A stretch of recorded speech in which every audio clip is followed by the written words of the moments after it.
Se alguém te dissesse que a melhor amizade da história humana começou com um cara faminto, coberto de lama, correndo atrás de um boi peludo há 20 mil anos, você provavelmente duvidaria.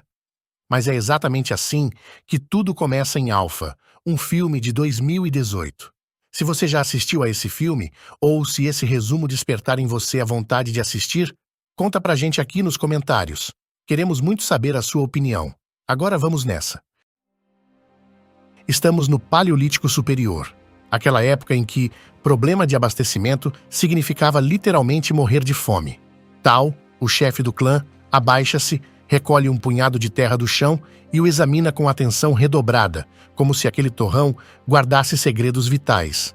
E guardava. Havia um rebanho de iaques logo adiante. Ele distribui a terra pelo próprio rosto e ordena que todos façam o mesmo. Camuflagem artesanal, sem patrocínio. A necessidade era urgente. Sem aquela caçada, o grupo simplesmente não atravessaria o inverno. Não havia plano B. 3 formigas passeiam tranquilamente pela mão de um dos caçadores. Ele nem pestaneja e as engole na sequência. Faz tempo demais desde a última refeição decente. Tal dá o sinal. A tribo avança em disparada, lanças em punho, rugindo em direção ao rebanho. Os iaques não recuam. Partem para o confronto também. De um lado, humanos no limite da resistência. Do outro, animais que não têm a menor intenção de cooperar. Na hora certa, os caçadores formam uma barreira, desviando o rebanho em pânico para a beira de um penhasco. Centenas de animais despencam. Missão cumprida. Quase. Alguns iaques percebem a armadilha tarde demais, mas ainda há tempo de revidar. Um deles mira diretamente em Queda, filho do líder. O rapaz encara o animal com os olhos arregalados, mas a inexperiência fala mais alto. O iaque o derruba sem cerimônia. Queda cai. O iaque avança de novo. E num momento que ninguém pediu, o garoto acaba enroscado nos chifres do bicho enfurecido, sendo carregado em alta velocidade direto para a borda do abismo. Tal reage imediatamente. Arremessa uma lança, mas o animal só acelera.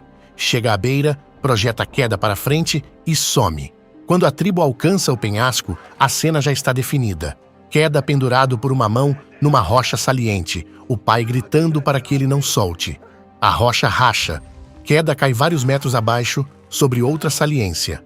Vivo, por pouco, mas sozinho e longe demais para qualquer resgate. Assim que percebeu o filho imóvel na saliência lá embaixo, começou a descer. Os companheiros de caçada, mais racionais naquele momento, o seguraram. Argumentaram o que ele já sabia, mas se recusava a aceitar. Queda não dava sinais de vida, e perder o líder do grupo seria o segundo desastre do dia. Enquanto o pai ainda processava o luto, o restante do clã já recolhia as peças da caçada. A vida no Paleolítico não oferecia espaço para longas despedidas. Tal ficou na borda do penhasco gritando até o sol sumir. Nenhum eco de resposta. Só silêncio e vento. Dias depois, os gritos cessaram. No lugar deles, um pequeno monumento de pedras, o tipo de lápide que se pode erguer quando não há madeireiro, floricultura nem padre a quilômetros de distância. Com o coração pesado, Tal virou as costas e retomou seu papel de líder. Alguém precisava garantir que os outros chegassem em casa. A vida, no entanto, tem um senso de humor peculiar. Dias depois da partida da tribo, um abutre pousou ao lado de Queda e foi logo testando o jantar. Queda abriu os olhos. O pássaro saiu em disparada, e ele, ao perceber que ainda respirava, ficou igualmente surpreso. A surpresa durou pouco. O pé estava quebrado, a dor era real, e os gritos pelo pai não trovaram resposta alguma. A tribo não estava mais lá. O instinto de sobrevivência, aquele que não pede licença, entrou em ação. Queda tentou descer pelas fendas da rocha, mas a mão escorregou. Agora pendurado apenas pelos braços, sem apoio para os pés e sem saída visível, ele estava tecnicamente encurralado entre o céu e o abismo. Aí o céu resolveu intervir, literalmente. Uma tempestade se formou, a chuva caiu com força e o desfiladeiro lá embaixo começou a encher de água. Queda observou o nível subir devagar, calculou, esperou e soltou. Sobreviveu à queda, mas acordou com o pé em situação ainda pior, inchado como se tivesse decidido virar outra coisa. Bebeu água de poça sem nem pestanejar, examinou o estrago, Posicionou algumas pedras ao redor do osso e, com uma coragem que a maioria das pessoas modernas reserva apenas para tirar band-aid, colocou o osso de volta no lugar. Em seguida, improvisou uma tala com o que havia disponível, que há 20 mil anos não era muita coisa, e voltou a caminhar. Ao alcançar o topo do penhasco, encontrou apenas silêncio e um pequeno conjunto de pedras empilhadas. Era a marca deixada pelo pai. Era o seu próprio túmulo. Descobrir que seu túmulo já estava pronto enquanto você ainda respirava tem um efeito curioso no ânimo. Queda derrubou as pedras com a mão e ficou ali, perdido, sem tribo, sem pai e com um pé que parecia ter ido numa direção enquanto o resto do corpo foi em outra. Nenhum treinamento havia preparado o rapaz para aquilo. Ele ainda estava aprendendo a caçar com o pai e agora precisava sobreviver sozinho no Paleolítico, que não era exatamente o ambiente mais acolhedor para iniciantes. Foi então que os lobos decidiram aparecer. Os uivos ecoaram entre as pedras e Queda não esperou o convite. Saiu correndo como se a própria idade do gelo estivesse atrás dele, e tecnicamente estava. A matilha o perseguiu sem cerimônia, motivada pelo mesmo problema que assola seres vivos há milênios: a fome. A única saída visível era uma árvore à frente. Queda subiu. O lobo líder, no entanto, não aceitou a derrota de bom grado, e no último instante cravou os dentes no pé machucado.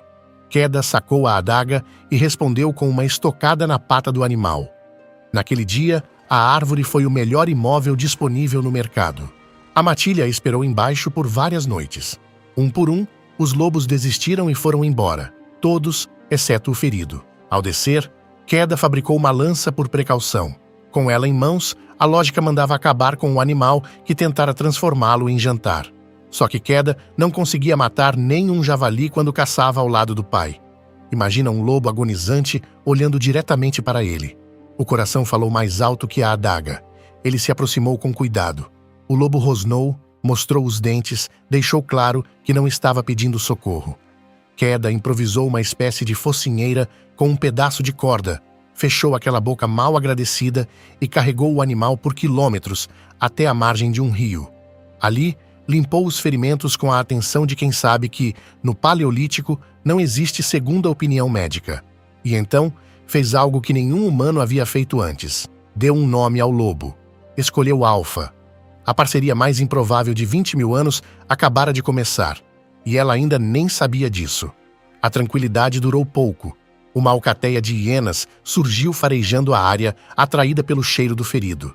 Queda avisou o companheiro e carregou o lobo nos braços morro acima, até um ponto fora do alcance dos predadores.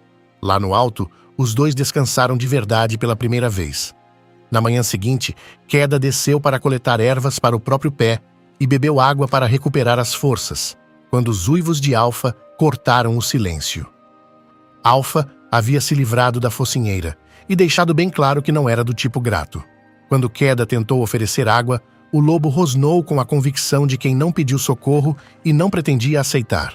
Queda, sem nenhuma obrigação com aquele animal, insistiu mesmo assim. Colocou a tigela no chão, falou em tom calmo e esperou. Algo naquele ritual primitivo funcionou. Alfa baixou a guarda, aproximou o focinho e bebeu. A partir daí, Queda usou vermes para limpar os ferimentos do lobo. Uma escolha que, convenhamos, não estava nos planos de ninguém. Com os dias, o animal foi cedendo à ideia de que aquele humano esquisito não representava ameaça. A hostilidade foi diminuindo. Não havia virado manso, mas ao menos havia virado tolerável. No dia seguinte, Queda se viu diante de algo que sempre evitou: matar para comer.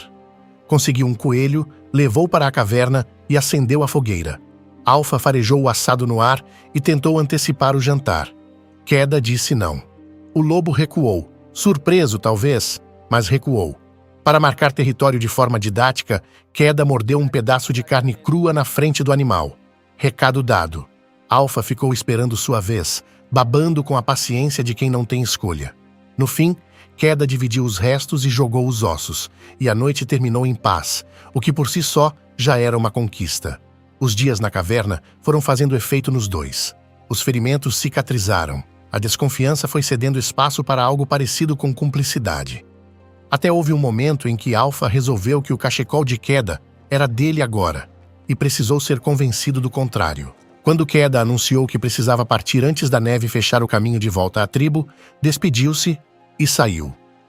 Alpha ficou deitado na entrada da caverna, imóvel, sem nenhuma intenção de se mover. Queda não chegou longe.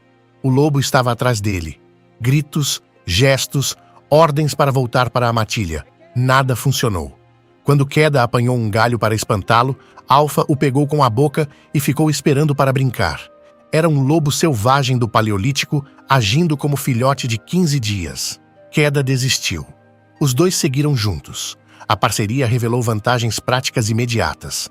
Alpha caçava com uma eficiência que Queda jamais alcançaria sozinho, garantindo refeições regulares ao longo da jornada.